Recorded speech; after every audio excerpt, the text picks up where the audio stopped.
কে বা কারা গত রাত্রে মানে এই রাত 3টা আনুমানিক এরকম টাইমে আমার পুকুরে এটা বিষ প্রয়োগ করে দিয়েছে। আমার এখানে প্রায় 50 মনের উপরে মাছ ছিল।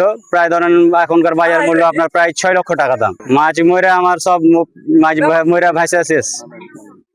সন্দেহ অবশ্যই আছে, আমাদের প্রতিপক্ষ আছে। এই জমি নিয়ে ধরেন যে কেউ মানে করেন যে হুমকি ধামকি বিভিন্ন রকম হয়েছে এর আগে। তদন্ত করে আমার সুষ্ঠু একটা বিচার চাই এবং আমি এটার ক্ষতিপূরণ চাই।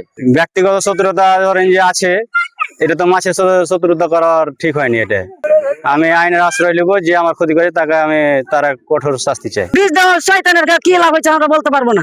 মাছ 6-7 লাখ টাকার মাছ ক্ষতি হয়েছে। তো আমরা পুকুরে পাড়ে এসে দেখলাম সকালে 7টার দিকে যে পুকুরে মাছ ভাসা আছে, অনেকগুলো মাছ ময়রা ভাসা আছে।